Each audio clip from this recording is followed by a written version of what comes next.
السلام الغزالات، هاني رجعت تاني. كي دايرين؟ لاباس عليكم؟ أحوالكم طيبة؟ جبت لكم اليوم الجزء السادس من القصة، فرجة ممتعة. كنا خلينا الجزء الخامس من القصة من بعد ما كانت زينة تكات فوق السرير. كانت هذه أول مرة غادي تحط راسها على فراش غير فراشها وتنعس خارج بيتها ودارها، حاجة جديدة عليها وغريبة بالنسبة ليها. وفي نفس الوقت الحاجة اللي خلاتها طول الوقت تحس بالتوتر والخوف وهي باقا مزيرة بيديها بزوج على المخدة اللي ناعسة عليها، وتمنات كل شي لو كان بهاد البساطة وتنعس وتهنى من كل شي وما تبقى حتى شي حاجة وراها ولا تبعها. ويلاه بدات كتستسلم للنوم اللي تمنى تكون داها في خطرها وحدها، وفجأة كتسمع الصوت ديال الخطوات اللي كانوا جايين لجهة الغرفة، من بعد الصوت ديال الباب اللي في لحظة بدا كيتحل. زادت غمضت عينيها كتر مع رموشها من كترة التزيار بدون ما تتحرك من بلاصتها. وعلاش لو هي عرفاتو هو اللي داخل، واخا ما حلتش عينيها عرفاتو من الصوت ديال خطواته والطريقة د المشية ديالو اللي قدرت تحفظها في الوقت قصير، والريحة ديال العطر ديالو اللي كانت سابقاه. دخل الغرفة بعد ما سد الباب وراه وشعل الضو، كمل الخطوات ديالو كيتمشى لجهة الفيترينا وهو كيحيد في الساعة ديالو اللي مجرد ما حطها في بلاصتها وهو يصوني التليفون ديالو. الصوت اللي خلاها هي تزيد تغمض عينيها أكتر ونصها مغطي بالكامل حد كتافها. كانوا لحظات قصار ورجعت كتسمع خطواته كيتحركوا وسط الغرفة، من موراها ما بقاتش سمعت أي صوت. الفضول اللي في لمح البصر تربع على عرشها وأفكارها وخلاوها بدون شعور تحل عينيها كتسائل فين غيكون مشى بهاد السرعة. ومع الحلة كيجيو عينيها مباشرة على كتافو العريض بعد ما زول القميجة ديالو، هو عاطيها بالظهر مقابل مع البلاكار كيبدل حوايجو. المنظر اللي كيف شافتو في لحظة بلعات ريقها ورجعت غمضات عينيها من جديد، وزادت عصرت على المخطة من بين يديها وتمنت لو كل شي كان مجرد حلم قدامها. كانوا هاد اللحظات قلال. رجعت كتسمع الصوت ديال خطواته من جديد وهو كيبعد شافت فيه بنص عينو مع الشوفة.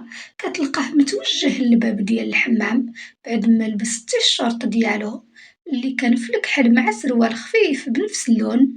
كيف لمحات ودخل وسد الباب وراه تلقاهات هي من المخدة اللي كانت مزيرة عليها، تنفسات بعمق كتحاول تضبط أنفاسها. دورت راسها للجهة الأخرى وقلبها كيزدح وعينيها كيجيو مباشرة في الصورة ديال الأم ديالو اللي كانت محطوطة في الجهة الأخرى فوق الكوافوز. بقات سارحة فيها بعينيها بدون ما ترجع تدور راسها، سارحة في ملامحها اللي عاد انتبهت لهم أنهم تغيروا بسبب المرض اللي نهك صحتها. كانت عارفة أنها الأم ديالو أغلى حاجة عنده، وهنا في هاد اللحظة بالضبط زادت تأكدت كتر. بدون شعور ابتسمات بعد ما غمضت عينيها كتحمد الله على هاد القرار اللي خدات، واللي تأكدت في هاد اللحظة أنه كان صائب وما دارتش شي حاجة العكس اللي تخليها تندم طول حياتها. بمجرد ما سمعت الصوت ديال الباب ديال الحمام تحل وهي ترجع تدور راسها للجهة الأخرى وغمضات عينيها على نفس الوضعية، حاطة يديها على المخدة كتمثل النعاس اللي ما حساش حتى بشي نقطة منه من اللحظة ديال الدخول ديالو. من موراها سمعات الصوت ديال الضو اللي تطفى وخطواته وهو جاي لعندها الناموسية. إلا تواني قليلة وزيرات على المخدة اللي ناعسة عليها بعد ما حست بيه طلع فوق الناموسية وتكا في بلاصتو وتحديدا بالقرب منها وهنا بلع طريقها وما جات فين تطلع أنفاسها حتى حست بيدو التقيلة تحطت عليها. بعد ما قرب لعندها ولف يدو عليها وراسو مباشرة ورا راسها، الحركة اللي وقفات الأنفاس في صدرها وخلاتها مخرجة عينيها وسط الظلام بحال إلا تلقات شي صفعة ما كانش في انتظارها. وفعلا هاد الحركة ما توقعتهاش منه، خصوصا وهي كانت حاطة في بالها غادي تمثل النوم قدامه وغادي تنعس وكل واحد في قنت. حتى صدمها بهاد الجرأة وهنا فين تحبس كلشي في عينيها، ويعقوب بكل هدوء كان ناعس في بلاصتو معنقها من اللور وهي مكوانسية في بلاصتها. حل عينيها في الظلام وقلبها كيضرب كتر من القياس وحاجة وحدة تمنات تكون قدرت ديرها في هاد اللحظة هي تجرأ أنفاسها من بين يديها وتبعد منه وتهرب بلا ما ترجع تلفت وراها. ولكن لسوء حظها فين غادي تمشي وفين غادي تهرب وهي بنفسها جات لعندو برجليها، وهذه غير أول دقيقة وأول لحظة كتمر وهي بالقرب منه وملاصقة معاه. الموقف اللي ما تخيلاتش راسها غادي طيح فيه بهاد البساطة وفي دقة كلشي تخلط عليها حتى من الأفكار اللي في راسها تشتو قدام الأحاسيس اللي تملكتها واللي كانت أول مرة كتحس بيها وهي من بين يديه، وهذا كان أول عقاب وعدها اللي قطعته وقلبها اللي تبعته بلا ما تفكر في النتائج اللي غادي تحصدهم، وراها قرارها 30 يوم اللي كانت قدامها واللي حددتها بيديها ولات كتبان ليها بحال السنين في عينيها. بمجرد ما صارت بالقرب منو رجعات كتحاول تجاهد راسها قدام هاد الأحاسيس اللي مازالين ممتلكينها، وفجأة كتلقى مهرب بعد ما سمعت الصوت ديال التليفون ديالو اللي كان كيصوني وسط الغرفة من جديد، وفجأة رجعت غمضات عينيها حابسة أنفاسها في الوقت اللي هو بدون سابق إنذار حيد يدو زولها من عليها ودار للجهة الأخرى ونهض من بلاصتو بهدوء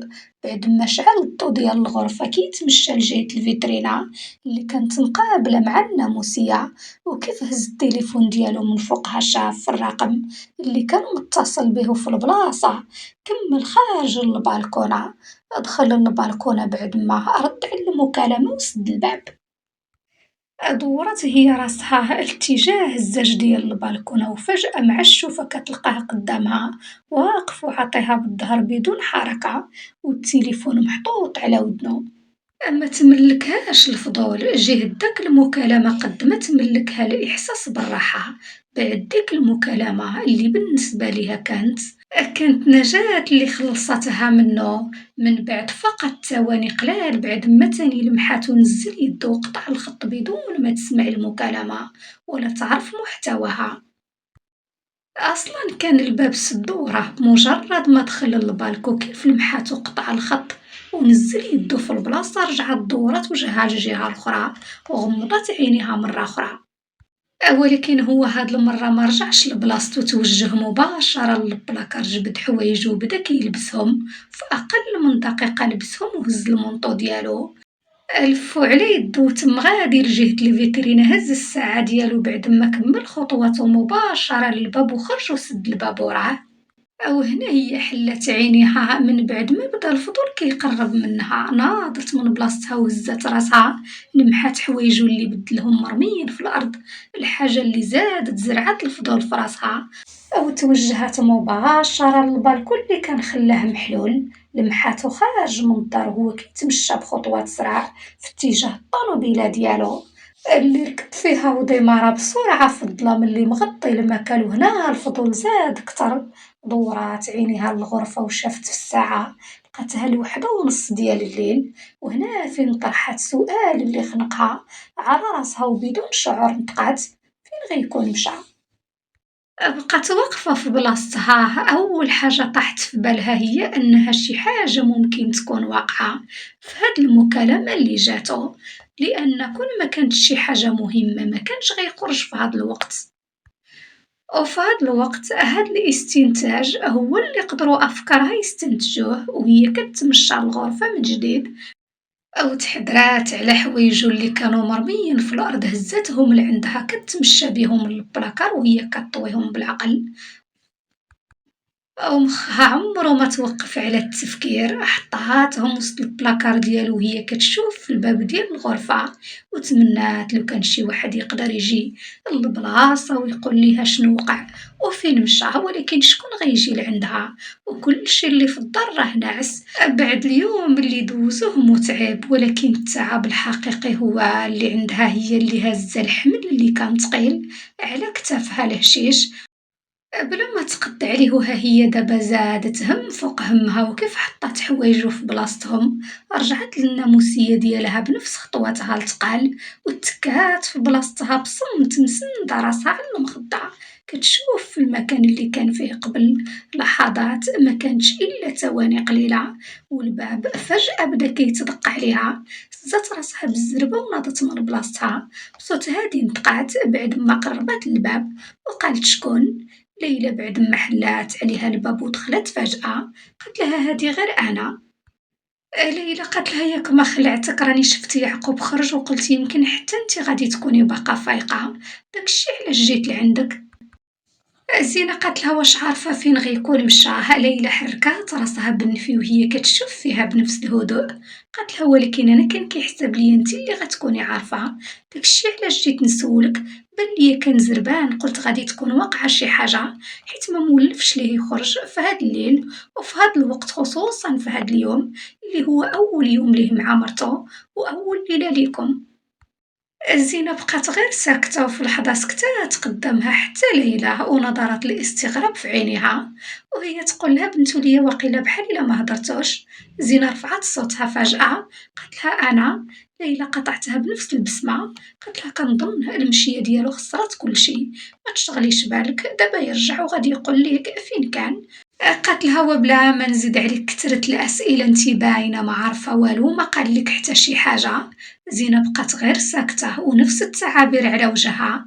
ليلى زادت قربت لعندها قالت لها ما كنتش باغا ليلتكم الأولى تكون هكا خصوصا أنكم يلاه تجمعتوا يلاه تزوجتوا وأول يوم ليكم مع بعضياتكم وهذه كتعتبر الليلة ديال العمر ولكن ما عندك ما ديري غير سيري نعسي. دابا راكي كتباني ليا عيانة وهو كنظن غادي يتعطل وما غيجيش دابا بما أنه خرج بالطونوبيل ديالو. زينة بقات كتشوف فيها وحركات ليها راسها أما ليلى رجعات ابتسمت ليها من جديد وقالت لها يلاه تصبحي على خير. راني واخا هكاك عارفة النعاس ما غاديش يجيك حيت أكيد غادي تكوني كتسولي راسك فين غيكون مشى ومع من غيكون وهادشي من حقك. ليلى كيف قالت هاد الكلام خرجات من الباب بهدوء وسدات وراها في الوقت اللي زينة مجرد ما شافتها خرجات فجأة دورات وجهها للجهة الأخرى وغمضت عينيها وكيف رجعت حلاتهم بدات كتمشى لجهة البالكونة وخرجت وهي عاقدة حواجبها وواقفة كتشوف برا. من بعد داك الكلام اللي ليلى زرعات الفضول وسط راسها أكتر من الأول. طولات وقفتها في داك البالكونة مجرد ما الساعة تبتات عقاربها على 3 ديال الصباح.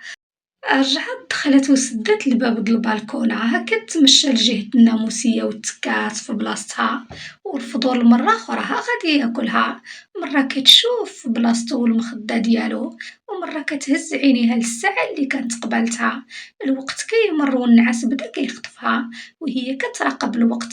بقات شحال كتسناه يرجع وتسمع طونوبيلته ولكن والو ملات من الانتظار حتى داها النعاس وخفات في بلاصتها بلا ما ترجع تحل عينيها من جديد. وهكا تختمات ليلتها الأولى ويومها الأول مع الشخص اللي اختارته بنفسها وهي معاه في دارها الجديدة. بالرغم من غيابه بعد ما كدوز داك الليلة وكيصبح نهار جديد كانت غيتا جالسة في الطبلة وهزة كاس ديال القهوة موجهة عينيها للدروج تحديدا الليلة اللي كانت نازلة وهي كتقرقب في طالونها. اللي مجرد ما شافتها نطقات وقالت صباح الخير. ليلى رجعات الشعر ديالها اللون وهي كتبتسم قالت لها صباح النور. غيتا وعينيها على الخدامة اللي بدات كتكب في القهوة الليلة بعد ما جلسات. قالت لها بنتي الله يرضي عليك فاش تسالي طلعي الفطور لزينة ويعقوب لبيتهم حتى قطعتها ليلى. قالت لها غير خليك بلا ما تعذبي راسك زينة غادي تكون باقا ناعسة ويعقوب ما كاينش. غيتا باستغراب قالت لها علاش ما كاينش فين مشى واش شفتيه خرج بكري. ليلى مطات الشفايف ديالها قالت لها راه يعقوب خرج في الليلة ديالو ما باتش في الدار. غيتا حطات الكاس من يديها قالت لها ولكن امتى هادشي حتى واحد ما قال ليا والو واش واقعه شي حاجه ولا شنو. ليلى رجعت نطقات من جديد قالت لها الا كنتي خايفه يكون وقع شي مشكل بينه وبين مرتو كنظن ما وقع والو حيت زينه كانت كتبان ليا بخير وخا هي ما عارفاش فين كان مشى. وفي هاد اللحظة الخدامة هزات عينيها ولمحات زينة اللي كانت نازلة في الدروج لابسة نفس الكسوة الزرقاء. قالت لها صباح الخير على لالا. ليلى دورات عينيها لجهة الدروج وهي تنطق ها هي فقط. غي تناضت من بلاصتها لعندها. قالت لها صباح الخير يا بنتي. زينة الصمت وعينيها على الطبلة والكراسة اللي كانوا خاويين. غيتا حطات يديها على كتفها. قالت لها شبعتي نعاسة بنتي. حركات ليها زينة راسها غير بزز ونطقات. قالت لها غيتا. قالت لها ويعقوبة بنتي. قاطعتها فجأة ليلى. قالت لها وبما أن الطوموبيلة ديالو مازال ما رجعاتش لبلاصتها هادشي كيعني بلي حتى هو مازال ما رجعش غيكون بات برا. ابتسمات غيتا لزينة. قالت لها ودابا يرجع بنتي ما تشغليش بالك غادي تكون عنده شي حاجة مهمة داكشي علاش مشى. قالت لها دابا انتي غير سيري بدلي حوايجك وقادي حالتك ورجعي باش تفطري. زينة بدلتها نفس الابتسامة. قالت لها واخا. ويلا دارت طالعة في الدروج وفجأة كتلاقى بابتسام اللي كانت قدامها. كيف شافتها ابتسمت ليها ونطقات بهدوء عروستنا الصغيرة صباح الخير. عنقاتها وبستها على خدها بنفس النبرة. رجعت نطقات. قالت لها كنتمنى تكوني ارتحيتي من الليلة د البارح كان يوم طويل ليك. زينة هزت عينيها كتشوف فيها. قالت لها ارتحيت. من بعدها كملات زينة طالعة للفوق وابتسام نازلة لتحت. غير شافت الطبلة خاوية وهي تنطق. ايوا شفت اليوم حتى شي راجل ما كيدور في الدار والطبلة ما مولفاش ليها تخواها في هاد الوقت. ليلى بعد ما شربت من قهوتها قالت لها عدنان ومروان راهم مشاو للخدمة بكري. راكي عارفة اليوم كي كيكون عامر بالخدمة. ايوا العريس ديالنا هو اللي غبر وما كاينش. قالت لها في الدار. ابتسام جلسات وقالت لها علاش غبر وفين مشى. غيتا وعينيها على ليلى. قالت لها بلا ما تزيدي فيه غادي تكون واقعة شي حاجة. قالت لها ومشى يشوفها. راه بكلامك غتشغلي البال ديال زينة وهذا غير اول يوم ليها معانا. ليلى بعد ما شافت فيها قالت لها انا بعد هادشي جاني عجب. شنو هي هاد الحاجه اللي غادي تخليه يخلي مرته ويخرج في داك الوقت اللي خرج فيه وفي ليلتهم. غير تهزت فيها حاجبها. قالت لها كتباني ليا شاده في هذا الموضوع اكثر من القياس. كون غير كملتي فطورك ونسيتي هادشي. قالت لها دابا البنت باقا جديده هنا وهاد الهضره غادي توترها على والو. ليلى سكتات ورجعت هزت كاسها كتشرب منه وهي كتشوف فيها بدون ما تنطق. اما عند زينة اللي كانت في بيتها قدام المرايه كتمشط في الشعر ديالها اللي كان طويل وكتسرحو بعد ما كانت لبسات كسوه طويله في الحمر. وكيف سالت شعرها دورات عينيها للساعة كتنهد بصوت مسموع. بعد ما كملات وتمشات للباب غير وصلت للباب لقات الخدامة قدامها.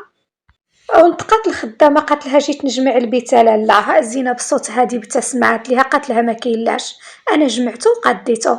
الخدامة هزات راسها ودورات عينيها في الغرفة اللي كانت مجموعة والناموسية اللي كانت مقادة.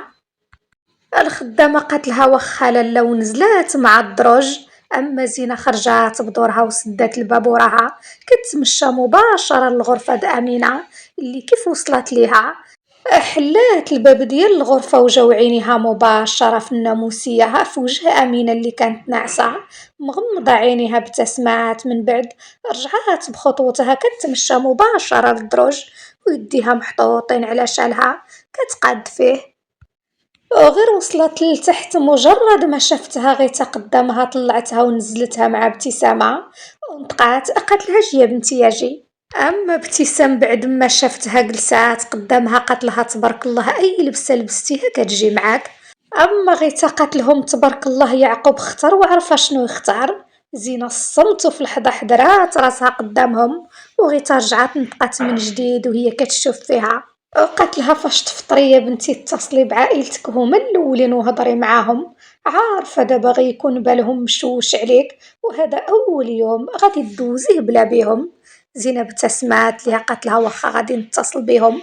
حتى نطقات ليلى بعد ما ظهرت لعندها.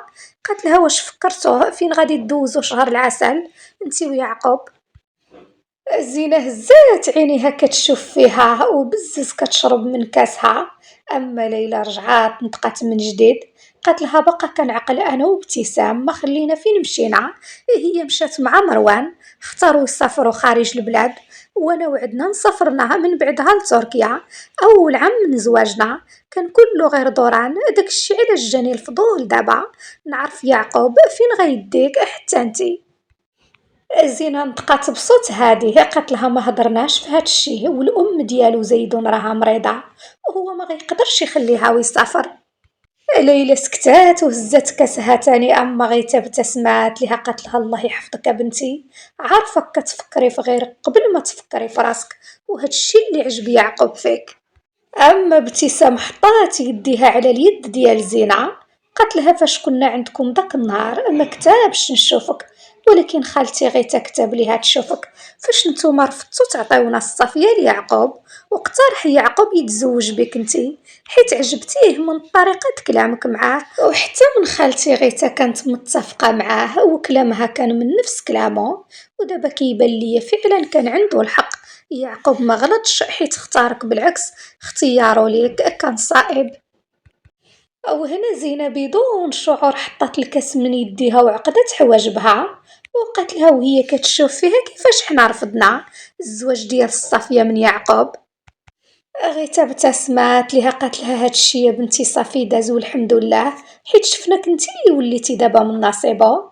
زينة بنظرات الاستغراب قالت لها ولكن حنا، وفي لحظة سكتوه بعد ما سمعوا الطوموبيل فجأة وقفات على برا، ونطقات غيتا قالت لهم عمره طويل كنظن هو اللي غيكون رجع. زينة سكتات في لحظة ودورات وجهها لجهة الباب. ابتسام حتى لمحت الخدامة كتمشى لجهة الباب حلاته وهي تقول لهم هو اللي غيكون جا. وفجأة تحل الباب ودخل يعقوب اللي غير شافته غيتا ابتسمات ليهم بقات صباح الخير ولدي رجعتي. يعقوب قال لها صباح النور، قالت له كل شي مزيان. يعقوب قال لها كل شي مزيان، كيف نطقها في البلاصة طلع في الدروج. اما هي رجعات شافت في زينة وقالت لها بنتي سيري تبعي راجلك شوفي هيك ما باغي شي حاجة.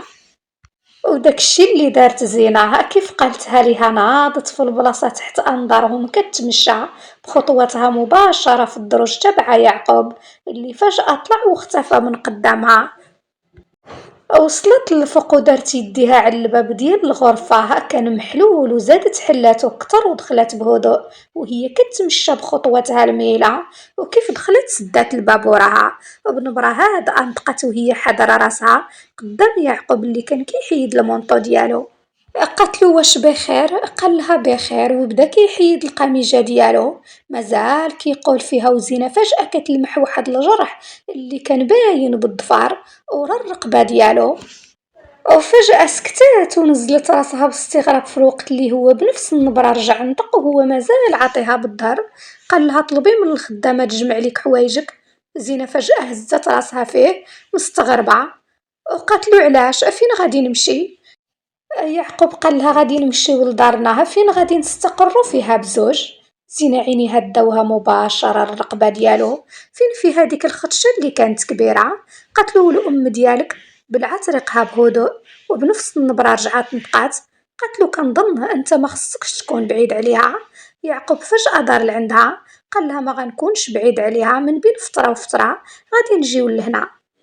سكتات وما جاوباتوش حتى هزت عينيها فيه فاش هز هو الفوطة وتوجه بها مباشرة للحمام. دخل وسد عليه الباب وخلاها كتفكر في داك الجرح اللي ما كانش في عنقه في الليلة د البارح فاش شافته اول مرة ما كانش عنده.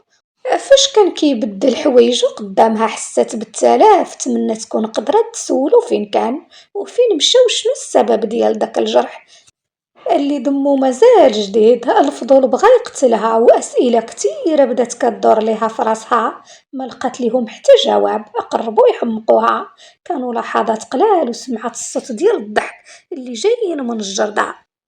قربات لجهة البالكونة وطلات كتلقاهم جالسين مجمعين في الجردة ابتسام وليلى، والصوت ديال الضحك ديالهم وصل حتى لعندها.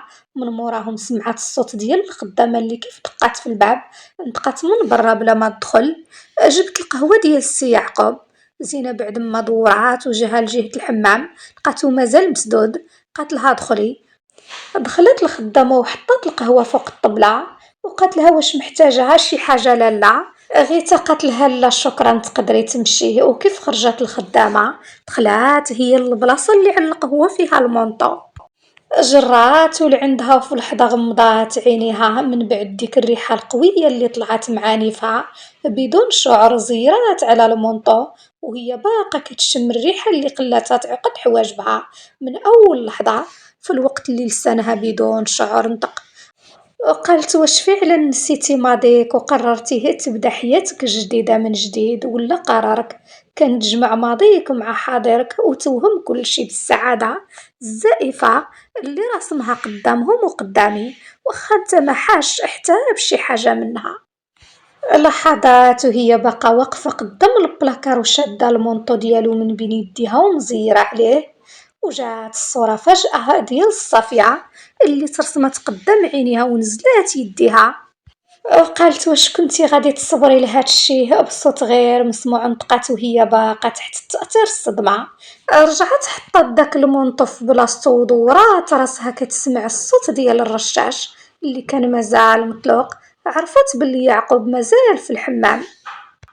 قادات شالها من جديد بدون ما تشوف راسها في المراية. حلت الباب وخرجت وهي راسمة ابتسامة زائفة على شفايفها. بعد ما نزلت في الدروج مازال كتسمع الصوت ديال الضحك في ودنيها اللي كانوا جايين نيت من الجردة. غير وصلت لتحت لمحت الخدامة قدامها خارجة من الكوزينة وهزت بلاطو في يديها فيه جوج د الكيسان د العصير. وقفتها بهدوء نطقات قالت لها خالتي غيتا فين مشات. خدامة دورات راسها لعندها بعد ما وقفات. قالت لها لالا غيتها في هاد الوقت كتكون خارجة ما كتكونش في الدار. زينب ابتسمات ليها قالت لها واخا شكرا. الخدامة باقا كتشوف فيها. قالت لها واش محتاجة لشي حاجة لالا. قالت لها حيت مدام ليلى وابتسام راهم كاينين في الجردة الا بغيتي نعيط ليهم. حركت ليها راسها زينب النفي وكملات بخطوتها للجردة. كيف لمحتها ابتسام في البلاصة ابتسمت ليها وهي جالسة في بلاصتها كتشوف فيها ونطقات. قالت لها اجي جلسي معانا. زينب بدات كتقرب لجهتهم. الخدامة مدات ليهم البلاطو بعد ما وصلت لعندهم. اما ابتسام غير لمحت زينة جلسات حداهم شافت في الخدامة قالت لها جيبي لزينة عصير حتى هي باش تشربوا معانا. ردت عليها زينة قالت لها لا انا شربت القهوة قبيله داكشي علاش ما قدراش على العصير دابا. ابتسام رجعات حلت واحد الالبوم ديال التصاور كان قدامها. قالت لها كنا كنتفرجوها في التصاور ديال عرسي قربي تشوفيهم معانا ونت تاخدي فكرة الا عجبتك شي حاجة ديريها في عرسك حتى انتي ويعقوب ان شاء الله. ليلى حطات الكاس من يديها ونطقات قالت لها يعقوب كيبان ليا ضد الفكرة ديال العرس. وزينة كنظن كتر منه رافضة الفكرة مع العلم اكتر حاجة كتدي العقل ديال البنات فاش كيتزوجوا هي العرس. وهما بزوج بهم ضد هاد الفكرة وهاد الشي جاني عجيب غريب. ابتسام بعد ما جبدت واحد الصورة من داك الألبوم قالت لها هما ضد العرس دابا على ودي تصحات خالتي أمينة ولكن أنا متأكدة فاش غادي تولي بخير. شحال من حاجة غادي تبدل في هاد الدار وشحال من حاجة غيديروها وما غيأجلوا والو ديك الساعات. زينة صمت في هاد اللحظة سهات بدون شعور وجهت عينيها للأرض في صمت. أما ابتسام قربات ديك الصورة ليها قالت لها شتي هاد اللبسة بديت بها أنا ومروان اختاريناها تكون تقليدية ولبستها في الخضر. قالت لها وهاد اللحظة باقا كنتفكرها عندي بحال إلا غير البارح وفي الصراحة ماشي غير هادي كاع اللحظات وكل حاجة عشتها مع مروان باقا كنتفكرها وكنقول يمكن أنا أكتر وحدة محظوظة حيت تزوجت بالشخص اللي كنبغيه وكيبادلني نفس الأحاسيس. في هاد اللحظة زينة كانت مازال ساكتة وعينيها موجهة من نفس البلاصة. ابتسام زعادت ابتسمت كتر وقالت لها شتي هنا مروان رول لي فمي بالحلوة قدام كل شي. فاش لبسنا الخواتم كل شي ضحك علينا في ديك اللحظة باقا كان عقل على المكياج اللي كامل مشى. أما ليلى نطقات بصوت هاديه بعد ما هزت عينيها في زينة وقالت لها بعدا هي هاد اللحظة يعقوب ما خلاهاش تعيشها وخلى الخدامات هما اللي يتكلفوا ويقطعوا الحلوى في بلاصتها. باقا كانت عجب انا علاش دار هكا مع العلم هذا أهم جزء كان في النهار ديال البارح. انتقات ابتسام، قالت لها يعقوب راه دار هكا غير حيت ما بغاش يحرج زينة قدامهم وقدام عائلتها. حطت يديها على الكتف ديال زينة ورجعت نطقات، قالت لها أما في الواقع يعقوب راه أكتر شخص رومانسي في هاد الدار، بكلمة وحدة يقدر يحييك بها ويقدر يقتلك. قالت لها ومن الشوفة الأولى يقدر يحس بالواحد ويقول لك باش كتحس وشنو عندك، وبعد المرات كنحسدو على هادشي حيت هو الوحيد اللي هكا في خوتو. انطقت ليلى بعد ما ميقات فيها، قالت لها وما كاين لاش توريه ليها، هي اكيد غادي تكون بدات كتعرفو كيف داير وبدات كتعرف الطبع ديالو حتى هو. ابتسام في هاد اللحظة بعد ما شافت في الساعة ديالها وحطت الألبوم ديال التصاور من بين يدين زينة وهي كتبتسم، قالت دابا غادي تسمحوا لي هذا هو الوقت ديال الدواء خالتي، خصني نمشي نعطيه ليها شوية وغنرجع وانتوما كملوا التصاور. ناضت من بلاصتها كتمشى لجهة المدخل ديال الدار، وفي نفس اللحظة اللي ليلى بمجرد ما شافتها وصلت للباب ديال الدار دارت يديها على الألبوم ديال التصاور وحيداتو من بين يدين زينة، وكيف حطاتو من يديها في البلاصة نطقات. قالت لها هي بصح ما قادراش ترد ليك البال. قالت لها ولكن انا رد البال معاك. زينة بقات غير ساكتة وفي لحظة هزت عينيها كتشوف فيها ليلى كتبادلها نفس الشوفة. قالت لها بعدك على يعقوب كتر من قربك ليه ما طولتيش معاه في البيت حتى 15 دقيقة، وهذا الشي كيبان ماشي عادي، واش كلشي مزيان ما بيناتكم؟ زينة هزت يديها كدوزها على خدها، قالت لها كلشي مزيان، هو راه كياخدوش داكشي علاش نزلت لهنا حيت سمعتكم وعرفتكم جالسين هنا. ليلى قالت لها وعرفتيه بعدا فين كان البارح وفين بات وعلاش خرج هكاك بلا ما يقول لك والو؟ بقات زينة غير ساكتة وما عرفت باش غادي تجاوبها، ولكن ليلى قالت لها شتي يعقوب راه ما عزيزش عليه اللي يدخل في حياته حتى واحد اللي في هاد الدار ما غيتجرأ يسولوه لا فين كان ولا شنو كيدير. داكشي علاش كنسولك نتي اللي تقدري تعتبريني بحال صاحبتك وكتر، حنا دابا ولينا عائلة وحدة. قالت لها ويلا كنتي محتاجة تعاودي لشي واحد ولا تهضري مع شي واحد تفكري باللي أنا أكتر شخص تقدري تهضري معاه ويفهمك في هاد الدار وأكتر شخص تقدري تثقي فيه. زينة حركات ليها راسها في هدوء وهي كتشوف فيها. ليلى شدات ليها في يديها، قالت لها ويلا كنتي باغا تعرفي شي حاجة ولا محتاجة لشي حاجة هكوني أكيدة أنك غتلقايني أنا أول وحدة في جنبك وغادي نعاونك ونوقف معاك. عارفك جديدة في هاد الدار وجديدة في هاد العائلة وباقا كتحشمي من كل شي، ولكن أنا اعتبريني بحال أختك. زينة من بعد لحظات من الصمت طولت فيها الشفعة انطقات وقالت لها شحال وانتي مزوجة أو شحال وانتي في هاد الدار؟ ليلى فجأة ابتسمت لها، قالت لها دابا هذا عامي الرابع كيمر على وجوده في هاد الدار وعلى زواجي من عدنان. زينة بقات كتشوف فيها وقالت لها إذا غادي تكوني عارفة كل شي على حياة يعقوب. وليلى فجأة سكتات والتزمت الصمت، وزينة قالت لها أنا بغيت نعرف كل شي على حياته وأي حاجة متعلقة به تقدري تقولي لي كل شي ياكي؟ ليلى حركت راسها بهدوء، قالت لها شنو السبب بهذا الفضول فجأة؟ علاش بغا تعرفي شي حاجة فاتت في حياته ولات من الماضي؟ زينة قالت لها أنا مرته كنظن من حقي نعرف كل حاجة متعلقة فيه. ليلى سندات كتافها على ظهر ديال الكنابي بدات كتشوف فيها ونطقات. قالت لها كاينين شي حوايج حسن ما نقلبوش عليهم وما نعرفوهمش. زينة بالعطريقة قالت لها هادشي كيتعلق بالراجل اللي أنا مزوجة به، بغيت نعرف عليه كل شي. ليلى بدلتها نفس الشوفة، قالت لها هاد الفضول اللي جاك فجأة، قالت لها حاولي تقتليه حيت اللي كيفتح باب الماضي كيدمر حياته وحاضره بيدو، ويعقوب هادشي ما غيعجبوش الا عرفك كتنمشي وراه. زينة سكتات زينة سكتات وبقات غير كتشوف فيها. أما ليلى قالت لها إلا كان كلامي معاك د البارح هو اللي زرع فيك هاد الفضول حسنت نسايه، وكل حاجة قلتها ليك انسي هاد الموضوع في مرة ما ترجعيش تفكري فيه. وناضت وقفات، قالت لها نخليك دابا غادي نمشي نرتاح شويه البارح ما نعشتش بكري من بعد وغنكملو كلامنا، واخا كنظن رحنا ما ساليناش. تحركات ليلى من قدامها، أما زينة بدات كتحاول تجمع الأفكار اللي تشابكو وسط راسها وكتحاول تلقى تفسير مقنع للحوايج اللي من أول يوم بدات كتكتشفهم في هاد الدار، واللي ما حصدت من وراهم إلا الهم والتفكير الزايد. وأكتر حاجة اللي كانت شاغلة بالها هي الخروج ديال يعقوب بديك الطريقة قدام كلشي، والنعاس ديالو المفاجئ خارج الدار وبدون ما يعطيها أي تفسير أو مبرر، وحتى السكوت ديالو من بعد رجوعه وداك الجرح اللي ورا الرقبة ديالو والريحة د البنات اللي شمتها في المونطو ديالو زادت الطين بلة. وعقلها مبقاش بغا يحبس من التفكير بمجرد ما كتذكر الدخول ديالو أول مرة للغرفة.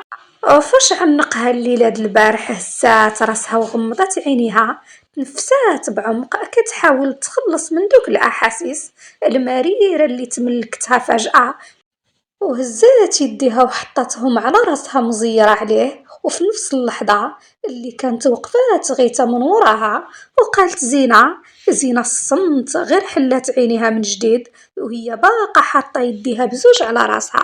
حطات غيتا يديها على الكتف ديال زينة، قالت لها شنو كديري يا بنتي هنا بوحدك، راه البرد دخلي للدار. زينة هزات عينيها فيها، قالت لها ما كنحش بالبرد، كنحس براسي هنا بخير. غيتا قالت لها واش انتي يا بنتي مرتاحة معانا هنا؟ زينة حركات راسها بالإجابة، قالت لها مرتاحة. غيتا قالت لها هادشي اللي بغينا بنتي كوني أكيدة، احنا كلنا فرحانين بوجودك معنا في هاد الدار وفرحانين حيت تجمعتي مع يعقوب وليتي حلالو. زينة غير ساكتة وبدون شعور فجأة لمعوا عينيها. غيتا بعد ما عنقتها وبدات كتبوس فيها، قالت لها كتباني ليا بنتي الدات ديالك كلها سخونة وحتى يدك سخان، ياك ما مريضة؟ زينة حركات ليها راسها بالنفي، قالت لها لا أنا ما مريضاش وما كنحس بوالو. غيتا شدات ليها في يديها هكا تمشى بها لجهة المدخل ديال الدار، وقالت لها الواحد يقدر يكذب في كل شي يا بنتي إلا الحاجة اللي شفتها بعيني. زينة الصمت بدون شعور تبتت عينيها في وجهها، وقالت لها خصك تاخدي دوش باش هاد الحرارة تنزل دغيا، أنا غادي نقول للخدامة تطلع لك الدواء مع كاس ديال الماء لبيتك اشربيه وتكاي شوية، ما تجلسيش حتى تمرضي وتشدي الفراش عاد ديك الساعة تقولي أنا مريضة. الواحد خصو يهدر ما يبقى ساكت، راها كاينة وحدة إلا شربتيها غادي تنقص عليك شحال من حاجة. وكيف قالت كلامها تلقات منها حدا الدروج وتمت طالعة زينة في الدروج، وهي كملت خطواتها للكوزينة كتعيط على الخدامة.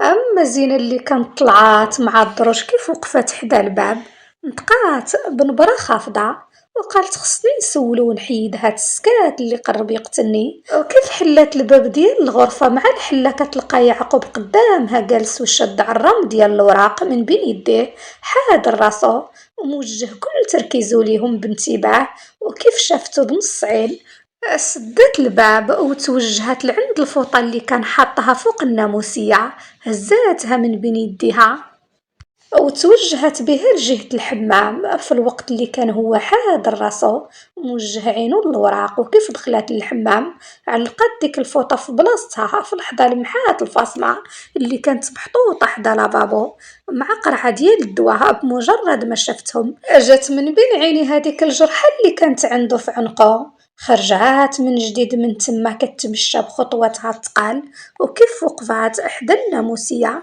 بدون ما ترفع فيه عينيها نطقات، قالتلو واش نجمع الحوايج دابا؟ حط هو الورق من يدو ورفع راسو فيها، قالها خلي الخدامة اللي تجمعهم ما كاينلاش نتي. تحركات هي من بلاصتها وقالتلو لا أنا اللي غنجمعهم. وفجأة تحركات من قدامه متوجهة للبلاكار، حلات وجبدت منه البالز اللي كانوا في الأسفل وتوجهت بهم للناموسية وحطاتهم فوقها. وكيف حلات أول وحدة فيهم دورات وجهها لجهة البلاكار من جديد ودارت يديها وبدت كتجبد في الحوايج ديال يعقوب، وكل مرة كتشوف فيه بنص عين تمشات وهزات المونطو بدون شعور وحطت يديها عليه. في لحظة وقفات يديها وبقات جامدة في بلاصتها بدون ما تحيد يديها من عليه، في الوقت اللي يعقوب مجرد ما جمع الوراق اللي كانوا من بين يديه حطهم فوق واحد الطبلة ونضم من بلاصتو متوجه للباب. ويلاه دار يدو على البوانيه باش غيخرج وزينة فجأة نطقات. قاتلو البارح سكتات مزيرة على يديها وفي البلاصة رجعات نطقات. قاتلو ما نعستيش هنا وفاش فقت ما لقيتكش في البيت. تشوش بالي عليك واش وقعت شي حاجة؟ يعقوب دار لعندها قالها ما وقع والو ما كاين لاش تشوشي. جاتني مكالمة وكانت مهمة داكشي علاش مشيت. زينة بدون شعور زادت زيرت على داك المنطو من بين يديها. يعقوب قالها غادي نمشي نشوف الأم ديالي من بعد واحد شوية غنمشيو وجدي راسك ما غنتعطلش. حركات لو راسها غير بزز وهي مقابلة مع البلاكار قاتلو واخا. وغير خرج تمشات هي بداك المونطو حطاتو فوق الباليزة اللي كان هو آخر حاجة قبل ما تسدها. وكيف سدتها حلت الفاليزة الثانية كتحط فيها حوايجها وفجأة كتسمع الصوت ديال التليفون اللي كان في الغرفة. بمجرد ما سمعته دورات راسها لجهة الطبلة فين كان جالس يعقوب. قبل لحظات قربت من التليفون وهزاتو من بين يديها كتشوف الرقم اللي ما كانش مسجلو عنده. طولت شفتها فيه وهو مازال كيصوني. رجعت حطاتو فوق ديك الطبلة وهو يقطع. وفجأة رجع كيصوني من جديد الحاجة اللي خلاتها تدور للجهة ديال الطبلة من جديد. قربت يديها وهزت ورقة خاوية من بين الوراق اللي خلاهم تما سجلت فيهم داك الرقم. بمجرد ما كتبت داك الرقم قطعات ديك الورقة بالزربة ودورت وجهها للبلاكار. هزت ساكها وحلاتو وخشات فيه ديك الورقة. من بعدها جبدت الكساوي اللي كانوا وسط البلاكار بدات كتجمع فيهم في الفاليزة ديالها مع الشيلان وباقي الحوايج اللي كانوا مستفين في البلاكار. كيف جمعت كل شي سدات الباليزة والتليفون رجع كيصوني من جديد. الحاجة اللي خلاتها ترجع تدور لجهة الطبلة وهاد المرة هزاتو من بين يديها كملات بخطوتها كتمشى للباب. حلات وخرجت كتمشى مباشرة متوجهة للبيت ديال أمينة. ويلا وصلت للنص ديال الطريق حتى حبس التليفون. دارت باغا ترجع للغرفة وفجأة كتسمع الصوت ديال البكاء ديال أمينة الحاجة اللي خلاتها توقف في بلاصتها. وفجأة دارت من جديد لجهة الغرفة وكملت طريقها. كانت كتقرب للباب وكل ما كانت كتقرب الصوت ديال البكاء أمينة كيزيد يتسمع وسط ودنيها أكتر وأكتر. بمجرد ما وقفت قدام الباب اللي نصو كان محلول وصارت بالقرب منه ودنيها فجأة كيسمعوا أمينة كتهضر وكتقول بنبرة مبحوحة كنترجاك ولدي ما ديرش هكا. زينة الصمت وحطات يديها على الحيط مقابلة مع الباب وهي عاقدة حواجبها باستغراب. أمينة قالتلو كنترجاك ما تزيدش تحرق ولدي قلبك عليها كمل حياتك وما تفسدش كاع هادشي اللي وصلتي ليه بيديك. أما زينب بقات ساكتة وفي لحظة بلعات طريقها وأمينة بنفس الدموع. وقالت له مستحيل ولدي تكون ليك ما تزيدش تعذب راسك ولدي ما تخاطرش بحياتك الله يخليك نساها وكمل حياتك. وقالت له زينة هي اللي غتعوضك على كل شيء. هي يعقوب فجأة قاطعها قال لها ما تفكريش في هاد الشيء فكري في العملية اللي مازال كتسناك. هاد الموضوع نسايه وما ترجعيش تفكري فيه. انا نفذت الطلب ديالك ودرت كل شيء اللي طلبتيه مني وفوق هاد الشيء كامل ما ترجعيش تطلبي مني حتى حاجة. أمينة هزات يديها بتثقل وشدت في يدو قالت له عارفك ولدي الطلب ديالي نفذتي وتزوجتي ولكن خاطري مازال ما مهنينيش. أما زينة في هاد اللحظة كانت ساكتة وكتصنت ومازال واقفة قريبة من الباب. أمينة قالت له خاطري راه ما مهنينيش حتى نشوفك نسيتيها وخرجتيها من راسك ودابا كاينة اللي غادي تنسيك فيها. زينة راها معاك ولدي وهي مرتك دابا حاول تفكر في هاد الشي ونسى عليك. يعقوب قاطعها فجأة وهو مازال جالس بالقرب منها. قالها عارفها مرتي وانا بنفسي اختاريتها ونفذت لك طلبك ولكن باش تطلبي مني ننساها هي هادشي ماشي بيدي. تنهدات أمينة قالت اعطي فرصة لراسك ما تحكمش على حياتك وانت يلاه تزوجتي. ربما كل شي غيتبدل مع الوقت ويمكن هاد الزواج يخليك تنساها. انت شفتي زينة ما نقصها والو حاول تشوف حياتك معها ولدي. هي بنت زوينة ورزينة وبعقلها، وفيها المواصفات اللي أي راجل يتمناهم. حل عينيك، ما تزيدش تغرق راسك بلا ما تظلم البنت الناس. مسكينة وهي يلاه تزوجات وفرحانة براسها وباقا صغيرة وما عارفة والو. الله يرضي عليك. قالت له اسمع كلامي وما تحرقش قلبها مسكينة معاك. يعقوب بصوت ثابت قالها ما غنظلمهاش والفرصة ما غنعطيهاش ليها، غير هي غنعطيها حتى لراسي. وكنتمنى هادشي يريحك وما يخليكش ترجعي تفكري في هذا الموضوع وترجعي تجبديه قدامي. وكنتمنى هاد الزواج يكون حل لكل شي وينسيك في هذا الموضوع. أمينة ابتسمات ليه بنفس دموعها. قالت له الله يرضي عليك ولدي، هادشي اللي باغا منك، ما بغيتكش تظلمها، هي باقا صغيرة ومتأكدة باللي الفرصة إلا عطيتيها ليها ما غاديش تضيع. أنا عندي أمل كبير في هاد البنت وأمالي كبير ومتأكدة ما غيمشيش غير هكاك ويضيع. انت غير خليك معاها وكون حداها وكل شي مع الوقت غادي يتبدل، غير ثق بيا. ومع آخر كلمة نطقتها زينة فجأة حيدات يديها من الحيط وهي موجهة عينيها مباشرة ليعقوب اللي كان جالس وعاطيها بالظهر مقابل مع أمينة بدون ما تحيد عينيها منه ولا يصدر منها أي صوت. ولما لا هو الكلام اللي سمعات بودنها خلاها مصدومة في بلاصتها والدموع تكون في عينيها. أما زادتش طولت في وقفتها في لحظة، بعدات وجهها من قدام الباب ودارت في البلاصة كتمشى لجهة الباب ديال غرفتها وهي باقا شادة التليفون ديال يعقوب في يديها. بلا ما تلقاه بمجرد ما وصلت للغرفة دخلت وسدات الباب وراها مسندة ظهرها على الحيط كتحاول تستوعب الكلام اللي سمعته بودنها اللي كانوا رافضين يصدقوا أي كلمة منه. وشكوكها كانوا في محلهم وكانت عارفة ومتأكدة أنها شي وحدة في حياته، ولكن ما كانتش عارفة أن يعقوب مشبت بها حتى لهذا الدرجة وحبه الكبير لها مازال متعلق بها وهي باقة في حياته. حقيقة كانت غافلة عليها، اكتشفتها بنفسها وتمنى تكون بقات غافلة عليها وما عارفة عليها والو. بدون شعور منها لقات راسها كتحسر على نفسها وبطريقة ما قدراتش تفهمها. كملات خطواتها لجهة البالكونة وخرجات وهي كتحاول تنسى كل كلمة سمعتها بدون توقف من الدموع اللي كانوا كينزلوا من عينيها كيف الحجر وخنقوها في الوقت اللي الكلام دا أمينة عمرو ما توقف في ودنها ولا لحظة وحدة، باقي كيتردد وسط مسامعها. وفجأة سمعت الباب تحل، ما دارتش تشوف شكون، كانت عارفة هو اللي غادي يكون. رجع بعد ما انهى كلامه مع الأم ديالو وختم كل هضرة معاها.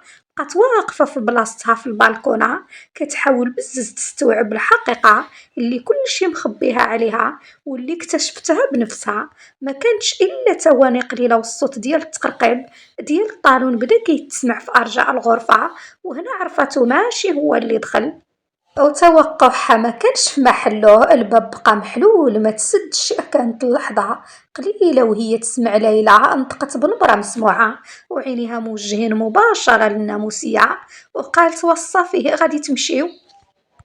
هزات يديها بالزربة زينة ومسحات دموعها وهي عاطيها بالظهر في الوقت اللي هي كيف حيدت عينيها من على الناموسية في البالز اللي كانوا محطوطين عليها ورجعت نطقات بهاد السرعة غادي تمشي انتي ويعقوب وغادي تخويو الدار. دارت زينة لعندها وهي كتبتسم غير بزز وحاطة يديها على خدها.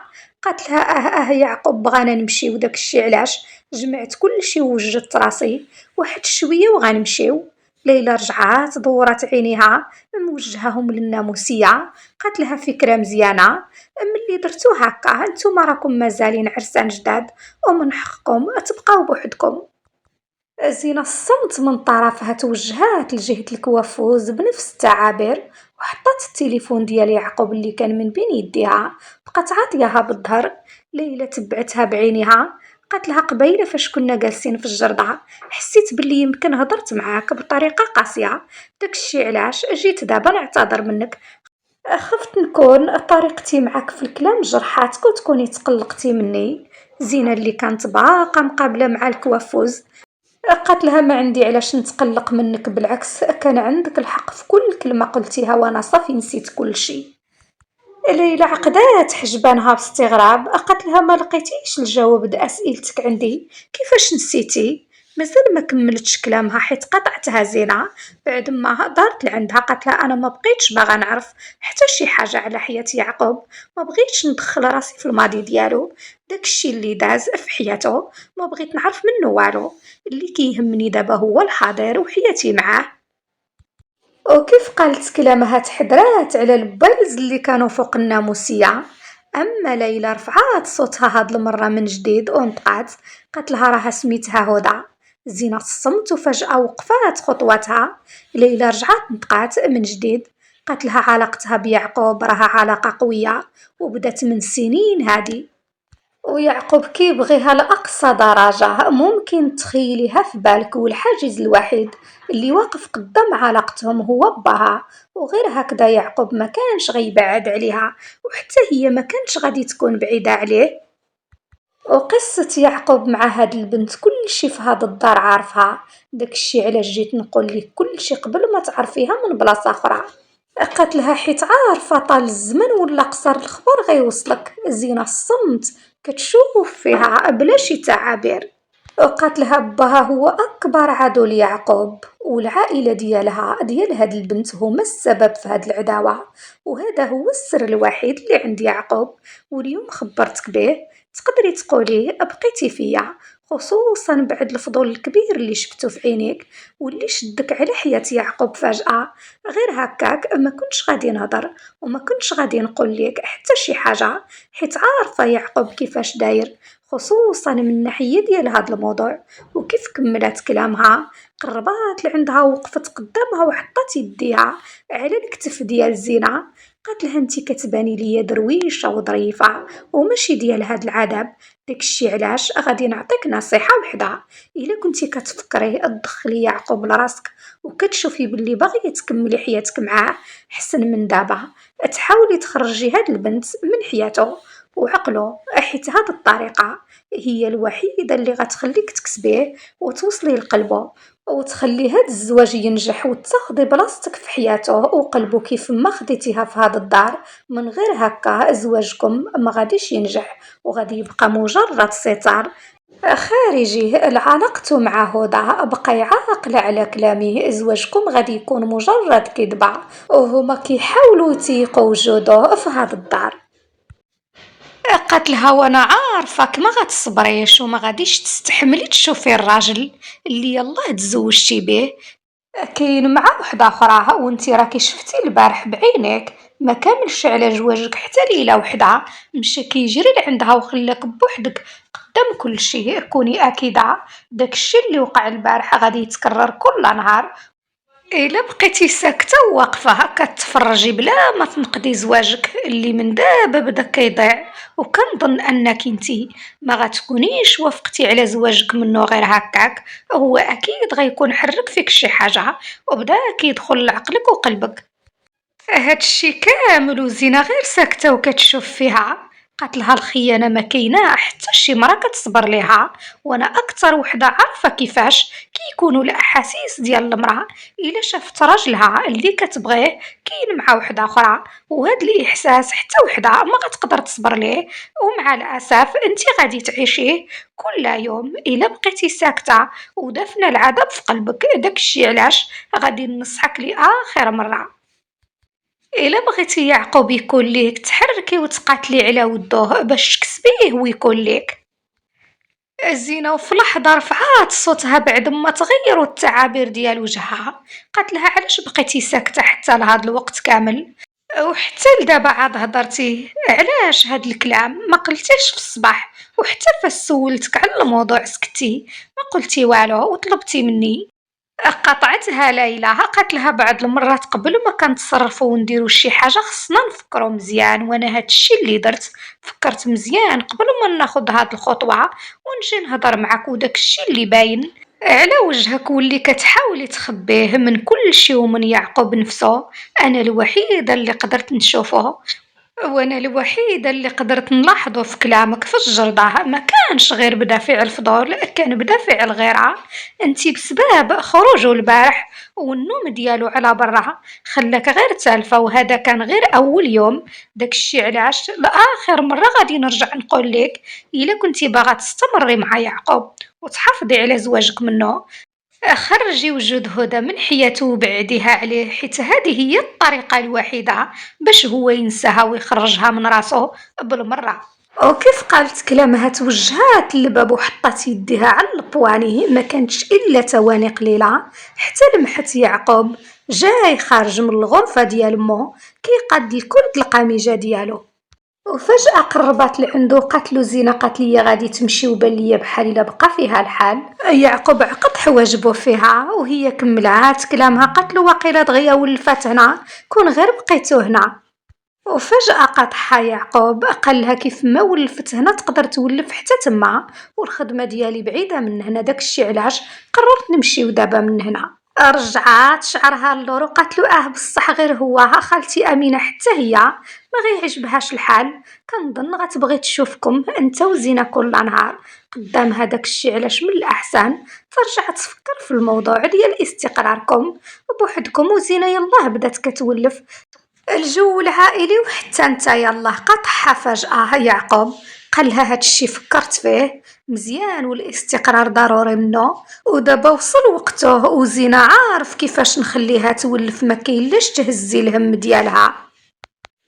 ليلى ضربت الطمو بالعطريقها ويعقوب بعد عليها وشاف الساعة، قال لها عدنان فاش يجي قولي ليه يصيفط ليا دوك الوراق اللي وصيتو عليهم، انا غادي نتسناهم ضروري. قال لها يكونوا عندي هاد الليلة. ابتسمت ليه غير بزز وقالت له واخا كون اكيد غادي نقولها ليه كون هاني.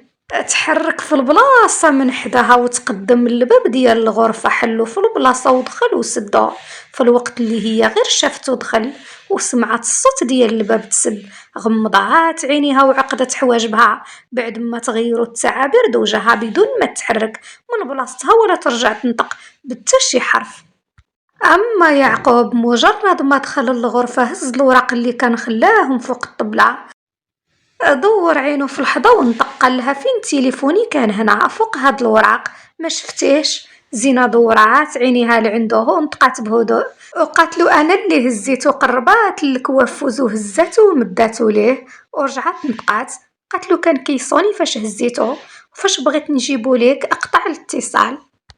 يعقوب شدو من عندها قال لها كنت كنتسنى اتصال من الخدمة غيكون هو. بلعات هي ريقة وهي باقا واقفة قدامه، قالت له ما جاوبتش وما كنبغيش نحط يدي على شي حاجة ماشي ديالي. يعقوب من طرفه الصمت وفي هدوء دور وجهه للجهة الأخرى. زينة هزات عينيها كتشوف فيه في كتافه الأرض وقالت له توحشت عائلتي. غمضات عينيها وكيف رجعت حلاتهم نطقات، قالت له محتاجة نشوفهم، واش تقدر تديني لعندهم الله يخليك. يعقوب حط التليفون ديالو من يديه ودار لعندها فجأة، قال لها بهاد السرعة توحشتيهم؟ قالت له توحشتهم. يعقوب رجع هز التليفون ديالو قال لها تسناي واحد الدقيقة بعد ما حيد الكود وقربوا ليها ورجع نطق. قال لها اتصلي بهم من الأحسن، عرضي عليهم وخليهم هما اللي يجيو لعندنا غدا، وانا غادي نوصي الشيفور يجيبهم وهكا غادي تشوفيهم على راحتك. زينة شدات التليفون من عنده بعد ما حيدت عينيها من على وجهه، قالت له واخا شكرا. كتبات الرقم ديال عمها في الوقت اللي يعقوب توجه في البلاصة لجهة الناموسية وهز الشوانط اللي كانوا فوق منها كيتمشى بهم مباشرة لجهة الباب. حلو وخرج بدوك الشوانط، جلسات هي على طرف الناموسية والتليفون في يديها إلا تواني قليلة وهي كتسمع السي حسن بنبرة صوتو الخشنة قال ألو ولدي. زينة حضرات راسها كتهضر في هدوء، قالت له عمي هادي أنا. حسن كيبتسم قال لها بنتي زينة على سلامتك من قبيلة، وجدتك كتسولني عليك واش اتصلتي ولا مازال. زينة قالت له واش نقدر نهضر معاها. حسن قال لها يلاه نعساتها بنتي شربات الدواء ديالها راكي عارفه هذه هي الوقيته ديالو، واش تبغي ندوز لك عمتك ولا الصافيه ها هما غير حدايا. زينة قاطعاتو في البلاصة قاتلو ماشي دابا حتى الغدا وغادي نشوفهم. راه يعقوب طلب مني نعرض عليكم باش تغداو عندنا، داكشي علاش اتصلت وباش نعلمكم وتجيو لعندنا. غيجي الشيفور هو اللي غيجيبكم، قولها لجدة وياسين حتى هما. حسن قال لها واخا بنتي ان شاء الله حنا اكيد غادي نجيو. زينة قالت له بغيت نهضر معاك عمي غدا في واحد الموضوع مهم، ما بغيتش نقولوه في التليفون على قبل عمتي. السي حسن فجأة عقد حواجبه مستغرب، قال لها اش من موضوع بنتي؟ ياك لاباس؟ ياك ما وقع شي حاجة معاك؟ قالت له ما تشوش من جهتي يا عمي، انا راني بخير، الموضوع راه متعلق بالصافيه. حسن قال لها واخا ان شاء الله اكيد غادي نجلسوا ونهضروا، المهم انتي تكوني بخير. قطعت الخط معاه وناضت من بلاصتها، هزت صاكها من فوق الناموسيه وخرجات مع الباب. كتلقى الخدامه واقفه حدا الباب د غرفتها.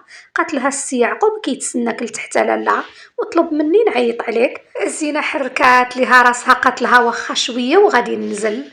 تحركات كتمشى في داك الكولوار حتى وصلت للباب ديال البيت د امينه. وقفت قدام الغرفه، النص د بابها كان محلول. دارت يديها على الباب ودقات، ما كانتش الا ثواني قليله حتى لمحات امينه قدامها كتبتسم ليها وبنبره هاد انطقات ادخلي يا بنتي. زينه ابتسمات ليها وتمشات لعندها. قالت لها جيت لعندك في الصباح ولكن لقيتك ناعسة. أمينة قطعتها وهي كتبتسم ليها. قالت لها كنعسة بنتي بلا ما نحس براسي، راكي عارفة الصحة ما بقاتش كيف ما كانت. ويعقوب راه كان عندي قبيله وقال لي غادي تمشيو لداركم انتي وياه. زينة بصوت هادي جلسات قريبة منها. قالت لها جيت نودعك ونقول لك بالسلامة.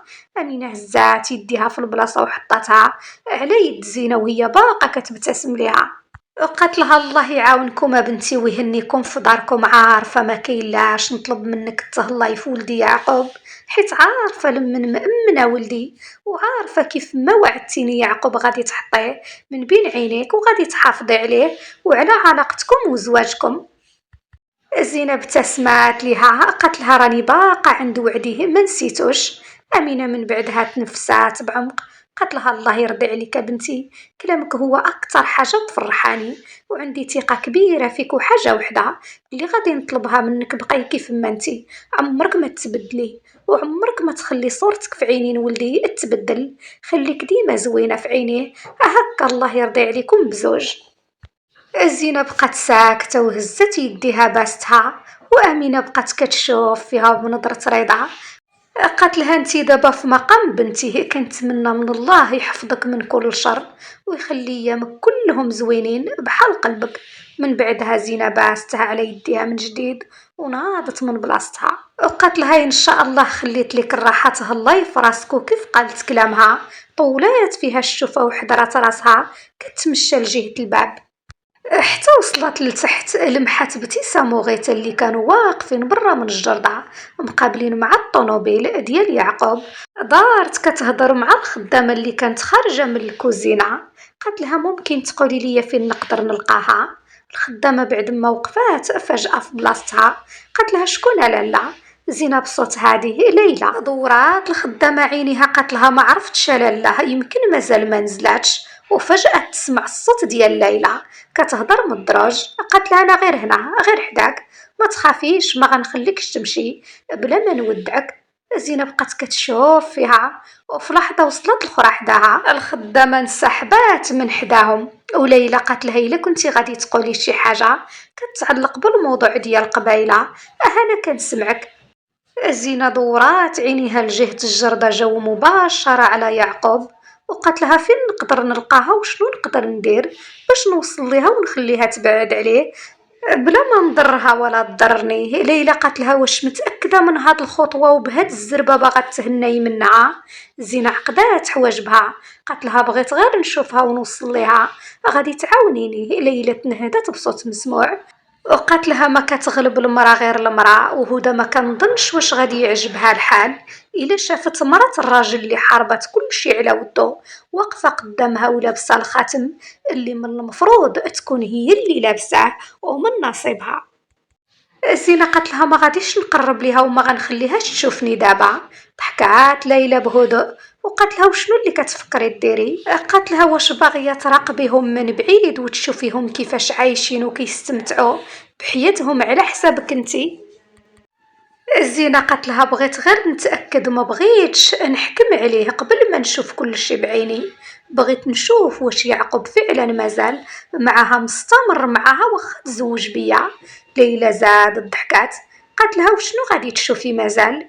يعقوب غير كيمثل عليك وعلى كاع الناس اللي في هاد الدار. والليل هاد البارح كان معاها وهاد الشي باين واضح وانتي راكي شفتيه.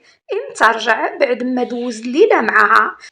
قالت لها ويلا كان كيحسب لك باللي هو صاينك وصاين هاد الزواج واخدو على محمل الجد. باين غيتبدل غتكوني غير غلطة. هاد الزواج راه دار غير باش يسكت كلشي وياخد راحته معاها والضحية الوحيدة هنا هي انتي.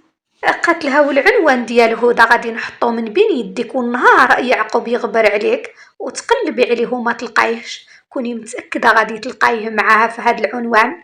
ونصيحة وحدة غادي نعطيها لك إلا كنتي غادي تزيدي تصدمي وتفشلي من دابا تراجعي على هاد الخطوة وما تدخليش الحرب إلا ما كنتيش قادة عليها حيت كتباني ليا من دابا كلامي خلاك تالفة وباغية تكذبي أي حاجة عرفتيها على يعقوب. وخا صحيحة زينة الصمت حركت راسها بعد ما لمحات يعقوب بدا كيتمشى لجهة الطونوبيله ديالو.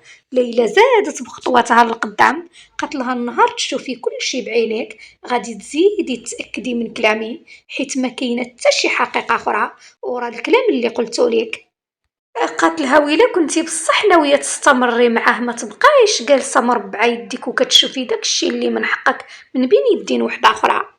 وفجأة لمحات غيتا وابتسام اللي كانوا جايين داخلين للدار في البلاصة رجعت نطقات فكري مزيان في كلامي وحاولي تدخليه لراسك والحاجة اللي غادي تخليك تأكدي منه وتشوفي كل شي على عينيك غادي توصلك وديك الساعة ما غاديش تبقاي تالفة بحال هكا حيت كل شي غيكون واضح قدامك. وغير وصلت قدامهم غيتا هي وابتسام منطقات غيتا قالتي وزينة وليلى كيبانوا ليا متفاهمين. ابتسام بقات كتشوف وجههم وقالت لها بصح زينة بنت ظريفة ودغيا كتدخل الخاطر كيبان ليا كلشي اللي في هاد الدار فرحان بيها واولهم خالتي امينه وحتى من ليلى مفاهمه معاها. وهادشي كيبين باللي الزواج ديال يعقوب جا في الوقت وغادي يقاد شحال من حاجه في هاد الدار. غيتا بعد ما قربات لعند زينة باستها على خدها وعنقتها قالت لها صافي غتمشي يا بنتي ما سخيناش بكم. قالت لها كنتمنى لكم السعادة والهناء في داركم الجديدة وفي حياتكم. أما ليلى بقات غير ساكتة وكتطلع زينة من تحت للفوق وغيتا معنقها ونطقات زينة قالت لها إن شاء الله خالتي وشكرا. أما ابتسام زادت لعند زينة وحطت يديها على الكتف ديالها قالت لها تهلاي فراسك وقت ما توحشتينا قولي لي يعقوب يجيبك لعندنا واخا. حركات ليها زينة راسها بالإجابة وهي كتبتسم ليها. وبمجرد ما ودعتهم في البلاصة حضرت راسها وبدت كتمشى لجهة الباب بخطوات هادية وهي محافظة على نفس التعابير دوجها. بمجرد ما خرجت ليلى غير شفتها بعدات من عينيها في لحظة نطقات قالت لهم ما بغيتش نتفائل بشي حاجة خايبة ولكن هاد البنت قلبي ما مرتاحش ليها. أما غيتا بقات ساكتة وفي لحظة دارت لعندها وبقات كتشوف فيها وابتسام عقدت حواجبها وفجأة قالت لها شنو اللي خلاك تقولي هكا وشنو اللي خلاك تفكري بهذه الطريقة؟ ليلى قالت لها ما عرفتش ولكن إحساسي كيقول لي أكتر شخص اللي غادي تصدم فيها هو يعقوب اللي تزوج بها بعينين مغمضين وحط نصف أملاكه في سميتها بحال إلا دوز حياته كاملة معاها. غيتا في البلاصة عقدت حواجبها قالت لها شنو هاد الهضرة كتقولي؟ قطعتها ليلى قالت لها كلامي كيبقى مجرد هضرة وإحساس كنحس به وكنتمنى إحساسي ما يطلعش صحيح. يعقوب فعلا غيكون اختار البنت المناسبة ليه وخا كيبان ليا في عينها غير طماعة في الفلوس ديالو وأملاكو وكتقلب على المشاكل. غي تعقدت حواجبها قالت لها ما تقوليش هكا وتغلطي فيها. يعقوب دار هكا وحط الدار والطوموبيل في اسمها حيت هو صادق معاها وناوي يكمل معاها حياته، وانتي عارفه هاد الشي مزيان. وبلا ما تبقاي تقولي الكلام اللي ما عنده حتى شي معنى، واش ضروري تنكدي اي فرحه تشوفيها قدامك؟ البارح شديتي في الخروج ديال يعقوب وبقيتي كتهضري قدام البنت بحال الا كتحاولي تدخلي ليها الوسواس لراسها، ودابا كتقولي. قطعتها ليلى من جديد، قالت لها قلت داكشي اللي شفتو خالتي، هو صادق معاها واختار هاد الزواج باش ينسى الماضي ديالو ويعيش حياته، ولكن ما كنظنش واش هي غادي تكون صادقه معاه. أو ماشية في هاد الزواج بنيتها، وعقلوا على كلامي هاد البنت ما غيجيو من موراها غير المشاكل والماضي ديال يعقوب كيحاول هو ينساه بيديها، هي اللي غتجبدو ليه وتحطو قدام عينيه، وغادي تنوض العافية اللي بزز باش يعقوب طفاها وغمض عينو عليها. غي تخسرات شفتها فيها بعد ما قربت راسها لعندها، قالت لها هاد الهضره ما نرجعش نسمعها منك، كتخرجيها بلسانك مرة أخرى. كنتمنى هذه تكون آخر مرة تهضري فيها على مرات يعقوب بهذه الطريقة. هي العروسة الجديدة في هذا الدار، ولات وحدة منا وجزء من هذه العائلة، ونرجع نسمع بحال هاد الكلام عليها كلامنا غادي يكون بطريقة أخرى.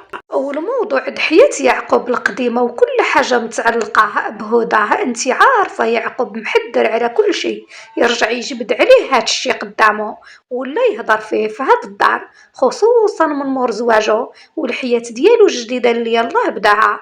لهذا ما تقلبيش على المشاكل بيديك. ليلى الصمت في هاد اللحظة سكتات بعد ما حطت يديها على كتافها في الوقت اللي غيتا مجرد ما كملت كلامها تحركت طالعة في الدروج، حرف واحد ما نطقاتش به. أما ابتسام اللي كيف شفتها طلعت ووصلت للفوق نطقات بنبرة منخفضة، قالت لها شنو هادشي اللي درتي؟ واش عارفة شنو قلتي؟ ليلى الصمت ويديها باقا على كتافها. ابتسام بنفس النبرة قالت لها ما كانش عليك تقولي هاد الهضرة، واش كتقلبي على الصدع؟